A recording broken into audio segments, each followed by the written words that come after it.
നമസ്കാരം. എനിക്ക് ഇവിടുത്തെ നീതിന്യായ വ്യവസ്ഥയിൽ വിശ്വാസമുണ്ട്. പോലീസിനെയും എനിക്ക് വിശ്വാസമുണ്ട്. പക്ഷേ പോലീസിന്റെ കണ്ണും വായും കൈയും മൂടിക്കെട്ടി അവരെ നിഷ്ക്രിയരായി തടവിലിട്ടിരിക്കുന്നു. ഇത് എൻ്റെ വാക്കുകളല്ല, ബഹുമാനപ്പെട്ട മുൻ MP കൂടിയായ BJP പ്രവർത്തകനും സിനിമാ നടനും കൂടിയായ സുരേഷ് ഗോപിയുടെ വാക്കുകളാണ്. മാധ്യമപ്രവർത്തകയെ ശാരീരികമായി അവഹേളിച്ചു, ലൈംഗിക പീഡന ലക്ഷ്യത്തോടു കൂടി അവരെ കയറി പിടിച്ചു എന്ന് ഷിത ജഗത്ത് കോഴിക്കോട് നടക്കാവിൽ കൊടുത്തിരുന്ന കേസിന് സുരേഷ് ഗോപി ഇപ്പോൾ മുൻകൂർ ജാമ്യ അപേക്ഷയുമായി പോയിരിക്കുന്നു. 2024 ജനുവരി 17 സുരേഷ് ഗോപിയുടെ മകളുടെ വിവാഹമാണ്. ഗുരുവായൂരിൽ വെച്ച് വിവാഹം, തുടർന്ന് തിരുവനന്തപുരത്തും മറ്റിടങ്ങളിലുമായി റിസപ്ഷൻ നടക്കുന്നു. എന്നാൽ നവകേരള സദസ്സ് കഴിയുന്നതുവരെ കഴിഞ്ഞ നവംബറിൽ സുരേഷ് ഗോപിക്കെതിരെ നടക്കാവ് പോലീസ് സ്റ്റേഷനിൽ രജിസ്റ്റർ ചെയ്ത ഈ കേസിൽ യാതൊരു നടപടിയുമില്ലാതെ പോലീസ് ഇങ്ങനെ നീട്ടിക്കൊണ്ടുപോവുകയായിരുന്നു. നവംബറിൽ സുരേഷ് ഗോപിയെ നടക്കാവ് പോലീസ് സ്റ്റേഷനിൽ വിളിച്ചു വരുത്തി ചോദ്യം ചെയ്തിരുന്നു. അന്ന് കേരളത്തിലെ ആബാലവൃദ്ധ ജനങ്ങളും സുരേഷ് ഗോപിയെ ഇഷ്ടപ്പെടുന്നവരും BJP പ്രവർത്തകരുമായ ആളുകൾ കോഴിക്കോട് നടക്കാവ് പോലീസ് സ്റ്റേഷന്റെ പരിസര പ്രദേശങ്ങളിൽ തമ്പടിച്ചിട്ടുണ്ടായിരുന്നു. ഒരു വലിയ പ്രകടനത്തിലുള്ള ആളുകൾ അന്ന് സുരേഷ് ഗോപിക്ക് അനുഭാവം പ്രകടിപ്പിച്ചുകൊണ്ട് കോഴിക്കോട് നടക്കാവ് പോലീസ് സ്റ്റേഷന്റെ പരിസരത്തേക്ക് എത്തിയിട്ടുണ്ടായിരുന്നു.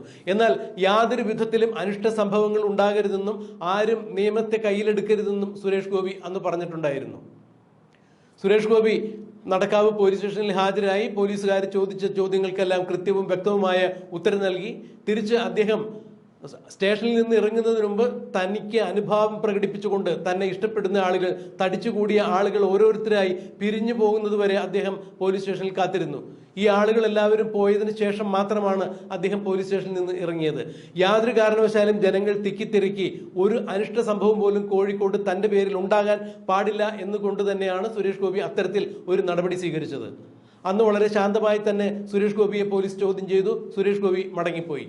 പക്ഷേ കേരളത്തിന്റെ ബഹുമാനപ്പെട്ട മുഖ്യമന്ത്രിയും 20 മന്ത്രിമാരും നയിക്കുന്ന നവകേരള സദസ്സ് കഴിയുന്നതുവരെ സുരേഷ് ഗോപിക്കെതിരെയുള്ള കേസ് മന്ദീഭവിച്ചു വച്ചിരിക്കുകയായിരുന്നു. കാരണം ജനുവരി 17 സുരേഷ് ഗോപിയുടെ മകളുടെ കല്യാണമാണ്. ഈ കല്യാണത്തിന് പ്രധാനമന്ത്രി അടക്കമുള്ള നിരവധി നേതാക്കൾ എത്തും എന്ന് തന്നെയാണ് ഇതുവരെയുള്ള അറിയിപ്പ്. അതിനാൽ ഒരു കാരണവശാലും ഈ കല്യാണത്തിന് സുരേഷ് ഗോപി സ്ഥലത്തുണ്ടാകാൻ പാടില്ല എന്ന സുരേഷ് ഗോപിയുടെ രാഷ്ട്രീയ പ്രതിയോഗികളുടെ ഒരു വില കുറഞ്ഞ തന്ത്രം തന്നെയാണ് സുരേഷ് ഗോപിയെ ഈ കേസിൽ, അതായത് ഷിത ജഗത് എന്ന മാധ്യമ പ്രവർത്തക കൊടുത്ത ഈ കേസിൽ സുരേഷ് ഗോപിയെ അറസ്റ്റ് ചെയ്യിക്കുക എന്നുള്ളത്. IPC 354A വകുപ്പ് കൂടി ചേർത്താണ് സുരേഷ് ഗോപിയെ ഇപ്പോൾ അറസ്റ്റ് ചെയ്യാനുള്ള നീക്കങ്ങൾ നടത്തുന്നത് എന്നുള്ളതാണ് അറിയുന്നത്. ജാമ്യമില്ലാ വകുപ്പ് ചേർത്ത് തന്നെയാണ് അറസ്റ്റ് ചെയ്തിരിക്കുന്നത്.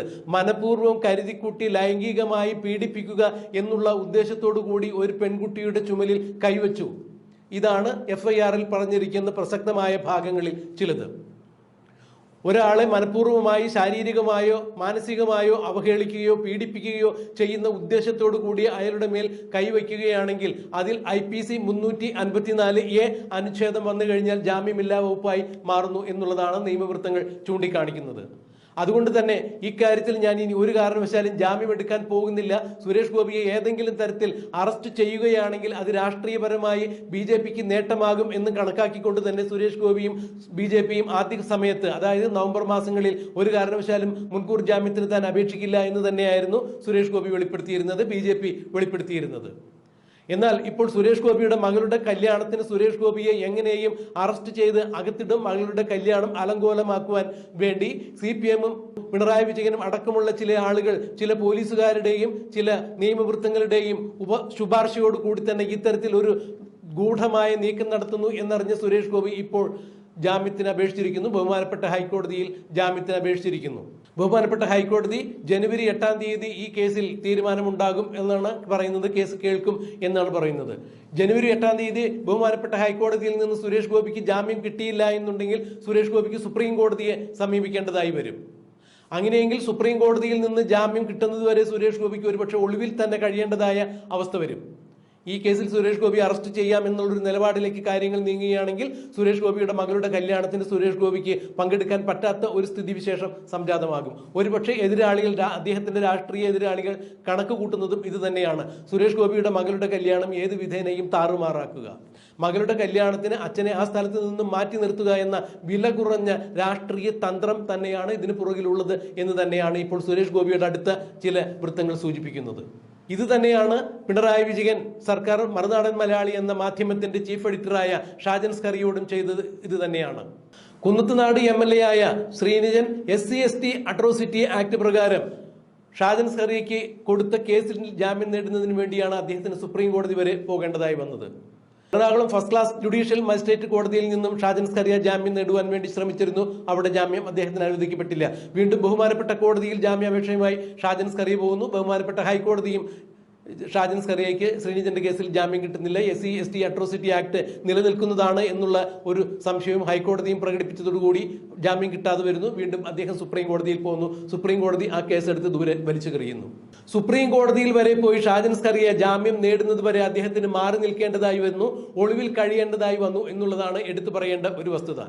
കേരളത്തിലെ പ്രമുഖ ഓൺലൈൻ മാധ്യമമായ ഒരു മാധ്യമ പ്രവർത്തകന് ഇത്തരത്തിൽ ഒരു ദുരനുഭവം ഉണ്ടായെങ്കിൽ ഒരു സിനിമാ നടനായ അല്ലെങ്കിൽ പൊതുപ്രവർത്തകനായ MP ആയ സുരേഷ് ഗോപിക്ക് എന്തുകൊണ്ട് ഒളിവിൽ പോകാൻ ഉള്ള ഒരു സാഹചര്യം ഉണ്ടാക്കിക്കൂടാ എന്ന് തന്നെയാണ് CPM-കാർ ചിന്തിച്ചത് എന്ന് വേണം ഇതിൽ നിന്ന് മനസ്സിലാക്കാൻ എന്നാണ് നിയമവൃത്തങ്ങൾ ചൂണ്ടിക്കാണിക്കുന്നത്.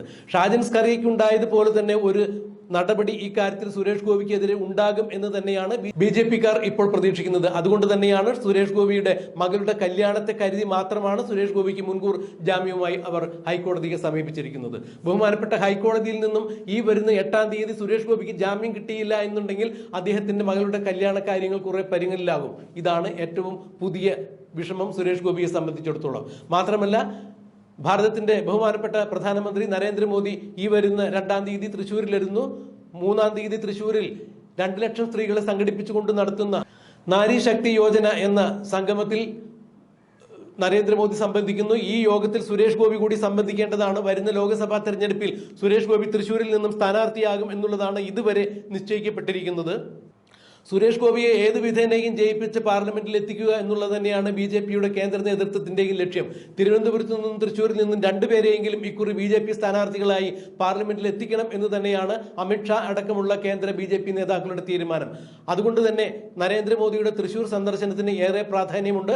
സുരേഷ് ഗോപിയുടെ വിജയ സാധ്യതയെ അരക്കിട്ട് ഉറപ്പിക്കുന്നതിന് വേണ്ടി തന്നെയാണ് നരേന്ദ്രമോദി എത്തുന്നതെന്നും തൃശ്ശൂരിൽ ഇതുവരെ കാണാത്ത അല്ലെങ്കിൽ കേരളത്തിൽ ഇതുവരെ കാണാത്ത രീതിയിലുള്ള 2 ലക്ഷം സ്ത്രീകളെ പങ്കെടുപ്പിച്ചുകൊണ്ടുള്ള നാരി ശക്തി യോജന സംഗമം ഇതിനു വേണ്ടി തന്നെയാണ് നടത്തുന്നത് എന്നുള്ള രാഷ്ട്രീയ പിന്നാമ്പുറം വാർത്തകളെല്ലാം ഉയരുന്നതിനിടയിൽ തന്നെയാണ് ബഹുമാനപ്പെട്ട പിണറായി വിജയൻ സർക്കാർ ഇതുപോലെ സുരേഷ് ഗോപിക്കെതിരെയുള്ള ഈ കേസിൽ ജാമ്യമില്ലാ വകുപ്പ് ചേർത്ത് ഇപ്പോൾ കേസ് എടുത്തിരിക്കുന്നത്. നവകേരള സദസ്സിന് ശേഷം കേസ് ഊർജിതമാക്കിയിരിക്കുന്നത് എന്നുള്ളതാണ് അറിയാൻ കഴിയുന്നത്. എന്തായാലും നിയമത്തിന്റെ വഴിക്ക് പോകും. നിയമപരമായ കാര്യങ്ങളിൽ ആർക്കും ഒരു കാരണവശാലും തടയിടാൻ സാധ്യമല്ല.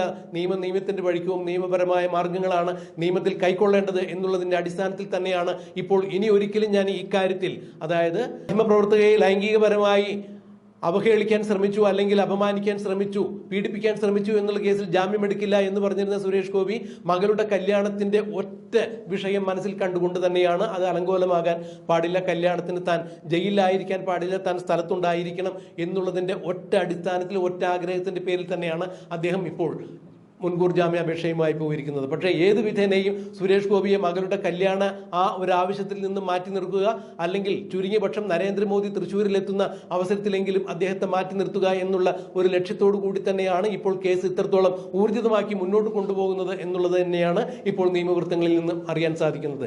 എന്തു തന്നെയായാലും ഇത്തരം വില കുറഞ്ഞ നാടകങ്ങളിലൂടെയൊന്നും ഒരു രാഷ്ട്രീയ പ്രതിയോഗികളെയും അടിച്ചമർത്താൻ സാധിക്കില്ല എന്നുള്ളതിന്റെ ഏറ്റവും ഉത്തമ ഉദാഹരണം തന്നെയാണ് ഇതിപ്പോൾ എടുത്തു കാണിക്കുന്നത് എന്നാണ് ജനങ്ങൾ പറയുന്നത്. സുരേഷ് ഗോപിയെ സംബന്ധിച്ചിടത്തോളം കേരളത്തിൽ ഇത്രത്തോളം ജനപ്രാതിനിധ്യമുള്ള അല്ലെങ്കിൽ ഇത്രത്തോളം ജനസമ്മതിയുള്ള മറ്റൊരു കലാകാരനുണ്ടോ എന്നുള്ളത് സംശയമാണ്. BJP-യുടെ ഒരു പ്രവർത്തകന് കിട്ടാവുന്നതിൽ അപ്പുറത്തേക്ക് കക്ഷി രാഷ്ട്രീയ മതഭേദമന്യേ കേരളത്തിലെ ആബാലവൃദ്ധ ജനങ്ങളുടെയും പിന്തുണ സുരേഷ് ഗോപിക്കുണ്ട് എന്ന് തിരിച്ചറിഞ്ഞ CPM തന്നെയാണ് ഏത് വിധേനയും സുരേഷ് ഗോപിയുടെ ഇമേജ് ഇല്ലാതാക്കുവാൻ വേണ്ടി ഇത്തരത്തിലൊരു നാടകം രൂപപ്പെടുത്തിയിരിക്കുന്നത് എന്നുള്ളതാണ് ഏറ്റവും ഒടുവിൽ അറിയുന്ന വിവരങ്ങൾ. കരുവന്നൂർ ബാങ്ക് തട്ടിപ്പ് കേസിൽ ഉൾപ്പെടെ തൃശ്ശൂരിലെ ചെറുതും വലുതുമായ നിരവധി വിഷയങ്ങളിൽ, ജനകീയ പ്രശ്നങ്ങളിൽ സുരേഷ് ഗോപി ഇടപെടുന്നുണ്ടായിരുന്നു. കരുവന്നൂർ ബാങ്ക് തട്ടിപ്പ് കേസിൽ പണം നഷ്ടപ്പെട്ടവർക്ക് എത്രയും വേഗം പണം തിരിച്ചു കൊടുക്കുവാനുള്ള നടപടികൾ സർക്കാർ കൈക്കൊള്ളണം എന്ന് പറഞ്ഞുകൊണ്ട് തന്നെ കരുവന്നൂർ ബാങ്കിന്റെ മുൻപിൽ നിന്നും തൃശ്ശൂർ കോർപ്പറേഷൻ ഓഫീസ് വരെയുള്ള 19 കിലോമീറ്റർ ദൂരം സുരേഷ് ഗോപി പദയാത്രയായി നടത്തുകയുണ്ടായി. ഇത് CPM-നെ തെല്ലൊന്നുമല്ല വിരളി പിടിപ്പിച്ചത്. അന്ന് തന്നെ അവർ സുരേഷ് ഗോപിയെ നോട്ടം വിട്ടുവച്ചിരുന്നു. കിട്ടിയ ഒരു അവസരം, അതായത് കോഴിക്കോട് ഷിത ജഗത്തുമായി ഒരു അഭിമുഖ സംഭാഷണം നടത്തുമ്പോൾ 10-20 ക്യാമറ കണ്ണുകൾ നോക്കി നിൽക്കുമ്പോൾ, 10-25 മാധ്യമപ്രവർത്തകർ നോക്കി നിൽക്കുമ്പോൾ, പട്ടാപ്പകൽ അവരുടെ മുൻപിൽ വെച്ച് ഒരു മാധ്യമപ്രവർത്തകരുടെ തോളിൽ പിതൃനിർവിശേഷമായ, സഹോദര നിർവിശേഷമായ വാത്സല്യത്തോടുകൂടി കൈവച്ച് സംസാരിച്ചു കഴിഞ്ഞപ്പോൾ അത് അന്ന് ഷിത ജഗത്തിനും കുഴപ്പമുണ്ടായിരുന്നില്ല. പിറ്റേന്ന് രാത്രി ആരൊക്കെയോ അടച്ചിട്ട മുറിയിൽ നടത്തിയ ചില സംഭാഷണങ്ങൾക്കൊടുവിലാണ് ഷിത ജഗത്ത് സുരേഷ് ഗോപിക്കെതിരെ മാനനഷ്ടത്തിന് കേസ് കൊടുത്തത് എന്നാണ് BJP-യുടെ കേരളത്തിലെ ഗർജിക്കുന്ന സിംഹിണി എന്ന് അവകാശപ്പെടുന്ന സംസ്ഥാന ഉപാധ്യക്ഷയായ ശോഭാ സുരേന്ദ്രൻ വെളിപ്പെടുത്തിയത്. ഇത് കരുതിക്കൂട്ടി സുരേഷ് ഗോപിയെ കുടുക്കാൻ വേണ്ടി ഉണ്ടാക്കിയ ഒരു രഹസ്യ അജണ്ടയുടെ ഭാഗമായി നടത്തിയ നാടകം തന്നെയാണ്. അല്ലാതെ സുരേഷ് ഗോപി ഒരു കാരണവശാലും ഇതിൽ തെറ്റുകാരനല്ല എന്ന് ശോഭാ സുരേന്ദ്രനും അതുപോലെ തന്നെ ഇത് കണ്ടിട്ടുള്ള, ഈ ദൃശ്യങ്ങൾ കണ്ടിട്ടുള്ള കേരളത്തിലെ എല്ലാ ആളുകൾക്കും അറിയാൻ സാധിക്കും എന്ന് തന്നെയാണ് പൊതുജനങ്ങളും വിലയിരുത്തിയത്. എന്തായാലും CPM-ന്റെ ഇത്തരം കുതന്ത്രങ്ങൾ കൊണ്ടൊന്നും നല്ല നേതാക്കളെ വെട്ടിയൊതുക്കാൻ സാധിക്കില്ല എന്ന് തന്നെയാണ് പൊതുജനങ്ങൾ സുരേഷ് ഗോപിക്ക് പിന്തുണ അറിയിച്ചുകൊണ്ട് ഇപ്പോൾ ഞങ്ങളുടേതടക്കമുള്ള മാധ്യമങ്ങൾക്ക് സന്ദേശങ്ങളായി അയച്ചുകൊണ്ടിരിക്കുന്നത്.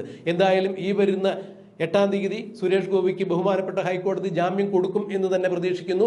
ഇല്ല എന്നുണ്ടെങ്കിൽ അദ്ദേഹം തനിക്ക് ജാമ്യം കിട്ടണം എന്നാവശ്യപ്പെട്ടുകൊണ്ട് സുപ്രീം കോടതിയെ സമീപിക്കും എന്ന് തന്നെയാണ് അറിയുന്നത്.